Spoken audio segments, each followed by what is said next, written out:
ನಮಸ್ಕಾರ ವೀಕ್ಷಕರೇ, ನಾನು ನಿಮ್ಮ ಮಂಜುನಾಥ್ ಅಡ್ವೊಕೇಟ್ ಹಾಗೂ ಅಧ್ಯಾತ್ಮ ಚಿಂತಕರು ಮಾತಾಡ್ತಾ ಇರೋದು.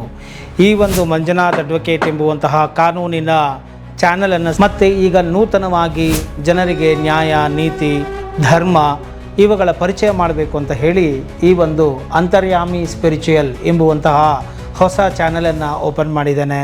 ಇದರ ಮುಖಾಂತರ ಆಧ್ಯಾತ್ಮಿಕ ವಿಚಾರಗಳನ್ನು ನೀಡ್ತಾ ಬರ್ತೇನೆ.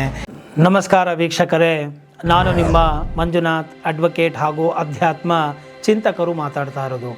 ಇವತ್ತು ಶ್ರೀರಾಮಕೃಷ್ಣ ಪರಮಹಂಸರು ತತ್ವಜ್ಞಾನ ಅಂದರೆ ಏನು ಎಂಬುದಾಗಿ ತಿಳಿಸಿದ್ದಾರೆ ಅನ್ನೋದನ್ನು ನೋಡೋಣ. ತತ್ ಎಂದರೆ ಪರಮಾತ್ಮ. ತತ್ ಎಂದರೆ ಪರಮಾತ್ಮ ಎಲ್ಲಿಯೋ ಇರುವಂತಹವನು, ನಮ್ಮೊಳಗಡೆಯೂ ಕೂಡ ಇರತಕ್ಕಂತಹವನು, ಹೃದಯದಲ್ಲಿ ಇರುವಂತಹವನು, ಹೃದಯ ನಿವಾಸಿಯಾಗಿರುವಂತಹವನು ಪರಮಾತ್ಮ. ತತ್ ಅಂದರೆ ಪರಮಾತ್ಮ, ತ್ವಂ ಅಂದರೆ ಜೀವಾತ್ಮ. ಇತ್ತು ತತ್ವಂ ಅಂತ ಹೇಳಿದರೆ ಈ ಜೀವಾತ್ಮನೇ ಪರಮಾತ್ಮನಾಗಿದ್ದಾನೆ, ಆ ಪರಮಾತ್ಮನೇ ಜೀವಾತ್ಮನ ರೂಪದಲ್ಲಿ ಕಾಣಿಸ್ತಾ ಇದ್ದಾನೆ ಎಂಬುವ ಒಂದು ಜ್ಞಾನವು ನಿಮಗೆ ಯಾವಾಗ ಆಗುತ್ತೋ ಅಂತಹ ಸಂದರ್ಭಗಳಲ್ಲಿ ನಿಮಗೆ ತತ್ವಜ್ಞಾನವು ದೊರೆತಿದೆ ಅಂತ ತಿಳಿಯಬಹುದು ಎಂಬುವಂತಹ ಮಾರ್ಮಿಕವಾದಂತಹ ಮಾತನ್ನು ಶ್ರೀರಾಮಕೃಷ್ಣ ಪರಮಹಂಸರು ತಿಳಿಸಿಕೊಡ್ತಾರೆ. ನೋಡಿ, ಸುತ್ತಲೂ ಗಾಳಿ ಇದೆ, ಅದನ್ನೇ ಪರಮಾತ್ಮ ಅಂತ ತಿಳಿಯೋಣ. ಮತ್ತು ಒಂದು ಬಲೂನನ್ನು ತೆಗೆದುಕೊಂಡು ಆ ಬಲೂನಿನಲ್ಲಿ ನಾವು ಗಾಳಿಯನ್ನು ಊದೋಣ. ಆ ಗಾಳಿಯನ್ನು ಊದಿದಾಗ ಆ ಬಲೂನಿನಲ್ಲಿ ಗಾಳಿಯು ತುಂಬಿಕೊಳ್ಳುತ್ತೆ. ನೀವು ಅದಕ್ಕೆ ದಾರವನ್ನು ಕಟ್ಟಿಬಿಡಿ. ಈಗ ಆ ಗಾಳಿ ತುಂಬಿದ ಬಲೂನಿನಲ್ಲಿ ಒಳಗಡೆ ಇರುವಂಥದ್ದು ಏನು? ಗಾಳಿಯೇ. ಹೊರಗಡೆ ಇರುವಂಥದ್ದು ಏನು? ಅದು ಗಾಳಿಯೇ. ಹೊರಗಡೆ ಇರುವಂಥದ್ದು ಮಹಾಕಾಶ, ಒಳಗಡೆ ಇರುವುದು ಘಟಾಕಾಶ ಅಂತ ಹೇಳಿ ಕರೀತಾರೆ. ಮಹಾಕಾಶ ಅಂದರೆ ಹೊರಗಡೆ ಇರುವಂತಹ ಗಾಳಿಯು ಪ್ರಭಾವ ಮತ್ತು ಶಕ್ತಿ, ಫೋರ್ಸು ಜಾಸ್ತಿ ಇರುತ್ತೆ. ಬಲೂನಿನ ಒಳಗಡೆ ಇರುವಂತಹ ಗಾಳಿಯ ಶಕ್ತಿ ಕಡಿಮೆ ಇರುತ್ತೆ. ನೋಡಿ, ಎಷ್ಟು ಸರಳವಾಗಿ ಹೇಳಿಬಿಟ್ರು ಅಲ್ವೇ? ಅದೇ ರೀತಿಯಲ್ಲಿ ಆ ಒಂದು ಸಮುದ್ರ ಅಂತ ತೆಗೆದುಕೊಳ್ಳೋಣ.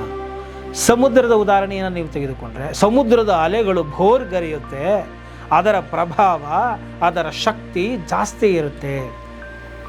ಅದೇ ನೀವು ಒಂದು ಬಿಂದಿಗೆಯ ಒಳಗೆ ನೀರನ್ನು ಹಾಕಿ ಅಥವಾ ಅದೇ ಬಲೂನನ್ನೇ ಉದಾಹರಣೆಯನ್ನಾಗಿ ತೆಗೆದುಕೊಂಡು ನೀರನ್ನು ತುಂಬಿ ಕಟ್ಟಿ, ಆ ಬಲೂನಿನ ಒಳಗಡೆಯೂ ನೀರೇ ಇರುತ್ತದೆ. ರೈಟ್? ಸೊ ಆಗ ಬಲೂನಿನ ಒಳಗಡೆ ಇರುವ ನೀರು ಘಟಾಕಾಶ, ಹೊರಗಡೆ ಇರುವಂತಹ ಸಮುದ್ರ ಮಹಾಕಾಶ ಅಂದರೆ ಮಹಾಜಲ. ಇದರಲ್ಲಿ ಘಟಜಲ, ಅದು ಮ್ಯಾಕ್ರೋ, ಇದು ಮೈಕ್ರೋ. ಅದು ದೊಡ್ಡದು, ಇದು ಚಿಕ್ಕದು.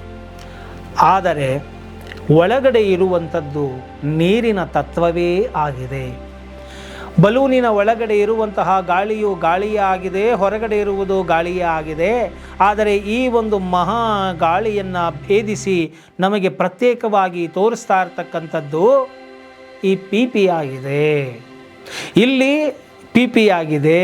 ಆ ಸಮುದ್ರದ ನೀರನ್ನು, ಬಲೂನಿನ ಒಳಗಡೆ ಇರುವಂಥ ನೀರನ್ನು ನಮಗೆ ಭೇದ ದೃಷ್ಟಿಯಿಂದ ಕಾಣಿಸ್ತಾ ಇರ್ತಕ್ಕಂಥದ್ದು, ತೋರಿಸ್ತಾ ಇರ್ತಕ್ಕಂಥದ್ದು ಆ ಪಿ ಆಗಿದೆ. ಆ ಪಿಯೇ ನಮಗೆ ಉಪಾಧಿ ಅಂತ ಹೇಳಿ ಕರೀತಾರೆ. ಅಂದರೆ ಈ ದೇಹ ಅಂತ ಹೇಳಿ ಕರೀತಾರೆ. ಈ ಹೇಗೆ ಮಹಾಕಾಶವು ಆ ಒಂದು ಘಟಾಕಾಶದಂತೆ ಕಾಣಿಸ್ತಾ ಇದೆಯೋ ಆ ಉಪಾಧಿಯಿಂದ, ಹಾಗೆಯೇ ಈ ಪರಮಾತ್ಮನು ಎಲ್ಲ ಕಡೆಯೂ ತುಂಬಿ ತುಳುಕಾಡ್ತಾ ಇದ್ದಾನೆ, ಸರ್ವಂತರ್ಯಾಮಿ ಆಗಿದ್ದಾನೆ ಗಾಳಿಯ ರೀತಿ. ಅಂತಹ ಪರಮಾತ್ಮನನ್ನು ನಾವು ಬಲೂನಿನ ಒಳಗೆ ಸೇರಿಸಿದಾಗ ಆ ಪರಮಾತ್ಮನ ತತ್ವವೇ, ಶಕ್ತಿಯೇ ಈ ದೇಹದ ಒಳಗೆ, ಈ ದೇಹನೇ ಒಂದು ಬಲೂನ್ ಅಂತ ತಿಳಿದುಕೊಳ್ಳಿ. ಆಗ ಆ ಒಂದು ಗಾಳಿಯು ಇದರ ಒಳಗಡೆನೂ ಇದೆ, ಜೀವ ಇದೆ. ಆ ಚೈತನ್ಯವೇ, ಆ ಗಾಳಿಯೇ ಬಲೂನಿನಲ್ಲಿ ಇದ್ದಾಗ ಆ ಒಂದು ಪುಟ್ಟ ಬಲೂನಿನ ಶಕ್ತಿಯನ್ನು ಹೊಂದಿದೆಯೇನೋ ಅನ್ನುವ ರೀತಿಯಲ್ಲಿ ಅದು ಕಾಣಿಸ್ತಾ ಇರುತ್ತೆ. ಯಾಕಂದರೆ ಅದಕ್ಕೆ ಅಡ್ಡ ಏನಪ್ಪ ಅಂದರೆ ಆ ಬಲೂನ್ ಆಗಿದೆ, ಆ ಉಪಾಧಿ ಆಗಿದೆ, ಆ ಗೋಡೆ ಆಗಿದೆ. ಅದೇ ರೀತಿಯಲ್ಲಿ ಈ ದೇಹದ ಒಳಗೆ ನಾನು ಇದ್ದೀನಿ ಎಂಬುವಂತಹ ಭಾವನೆ ಇದೆಯಲ್ಲ, ಅದು ನಮ್ಮನ್ನು ಜೀವಾತ್ಮನನ್ನಾಗಿ ಮಾಡಿಬಿಟ್ಟಿದೆ. ನಮಗೆ ಶಕ್ತಿ ಕಡಿಮೆ ಪರಮಾತ್ಮನಿಗೆ ಶಕ್ತಿ ಚೈತನ್ಯ ಜಾಸ್ತಿ, ಆತ ಏನು ಬೇಕಾದ್ರೂ ಮಾಡಬಲ್ಲ, ನಾನೇನು ಮಾಡೋಕ್ಕೆ ಯಾಕೆ ಆಗ್ತಾ ಇಲ್ಲ ಅಂದರೆ ನಾನು ಬಲೂನಿನಲ್ಲಿರುವ ಗಾಳಿ ಅಂತ ತಿಳ್ಕೊಂಡ್ಬಿಟ್ಟಿದ್ದೇನೆ. ಹಾಗೆ ಈ ದೇಹದ ಒಳಗೆ ಇರುವಂತಹ ಚೇತನ ನಾನು ಅಂತ ತಿಳ್ಕೊಂಡಿರೋದ್ರಿಂದ ಅದೇ ಮಹಾಚೇತನ ಮಹಾಗಾಳಿಯೇ ಹೇಗೆ ಪುಟ್ಟ ಗಾಳಿ ಆಯಿತು, ಹಾಗೆ ಆ ಪರಮಾತ್ಮನೇ ಇಲ್ಲಿ ಜೀವಾತ್ಮನಾಗಿ ಕಾಣಿಸ್ಕೊಳ್ತಾ ಇದ್ದಾನೆ, ನೋಡ್ತಾ ಇದ್ದಾನೆ. ಆದ್ದರಿಂದ ಆ ಪಿಪಿಯನ್ನು ನಾವು ಪಿನ್ನಿಂದ ಹಿಂಗೆ ಹೊಡೆದು ಬಿಟ್ಟರೆ ಆ ಒಳಗಡೆ ಇರುವಂತಹ ಗಾಳಿಯು ಏನಾಯಿತು, ಘಟಾಕಾಶದಲ್ಲಿರುವಂತಹ ಗಾಳಿಯು ಮಹಾಕಾಶದಲ್ಲಿ ಸೇರಿಬಿಡ್ತು. ಆ ಸೇರಿಬಿಟ್ಟಾಗ್ಲೂ ಕೂಡ ಅದು ಅದೇ ಗಾಳಿಯಾಗಿತ್ತು, ಬಲೂನಿನ ಒಳಗಡೆ ಇದ್ದಾಗಲೂ ಕೂಡ ಅದೇ ಗಾಳಿಯಾಗಿತ್ತು. ಇಲ್ಲಿ ಏನೂ ಸೇರಲಿಲ್ಲ, ಏನೂ ಹೋಗಲಿಲ್ಲ, ಕೇವಲ ಬಲೂನು ಹೊಡೆದೋಯ್ತು. ಹಾಗೆ ಯಾವಾಗ ಈ ಒಂದು ಅಧ್ಯಾತ್ಮ ಸಾಧಕನಿಗೆ ಈ ಒಂದು ದೇಹ ಬುದ್ಧಿ ಹೊರಟೋಗುತ್ತೋ, ಈ ದೇಹವೇ ನಾನು ಎಂಬುವಂತಹ ಈ ಉಪಾಧಿ ಬುದ್ಧಿ ಹೋಗುತ್ತೋ, ಆಗ ಈ ಜೀವಾತ್ಮನೇ ಪರಮಾತ್ಮ ಎಂಬುವಂತಹ ಒಂದು ಭಾವವು, ಒಂದು ಅನುಭವವು ನಿಮಗೆ ಸಿಗುತ್ತೆ. ಅದನ್ನು ನೀವು ಪಡೆದುಕೊಂಡಾಗ, ಅದನ್ನು ಅನುಭವಿಸಿದಾಗ ನಿಮಗೆ ತತ್ ತ್ವಂ, ಅದೇ ನಾನಾಗಿದ್ದೇನೆ ಎಂಬುವಂತಹ ಅರಿವು ನಿಮಗಾಗುತ್ತದೆ. ಆ ಅರಿವಿನ ಸ್ವರೂಪವೇ ನೀವು ಆಗ್ತೀರಾ. ಇಂತಹ ಒಂದು ತತ್ವಜ್ಞಾನವನ್ನು ಬಹಳ ಸರಳವಾಗಿ ಉದಾಹರಣೆಯ ಮೂಲಕ ಹೇಳಿದಂತಹ ಶ್ರೀರಾಮಕೃಷ್ಣ ಪರಮಹಂಸರಿಗೆ ನನ್ನ ಮನಸ್ಪೂರ್ವಕವಾದಂತಹ ಹೃದಯಪೂರ್ವಕವಾದಂತಹ ನಮನಗಳನ್ನು ಸಲ್ಲಿಸ್ತೇನೆ.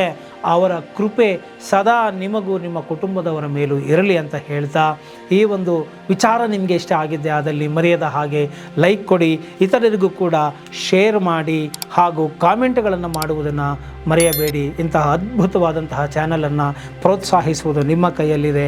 ನೀವು ತಿಳಿದಂಥವರಿಗೆಲ್ಲ ಶೇರ್ ಮಾಡುವ ಮುಖಾಂತರ, ಹೇಳುವ ಮುಖಾಂತರ ಈ ಚಾನಲನ್ನು ಬೆಂಬಲಿಸ್ತೀರಾ, ಸಹಾಯ ಮಾಡ್ತೀರಾ ಅಂತ ಹೇಳ್ತಾ ನಾನು ಈ ಒಂದು ವಿಡಿಯೋವನ್ನು ಇಲ್ಲಿಗೆ ಮುಗಿಸ್ತಾ ಇದ್ದೀನಿ.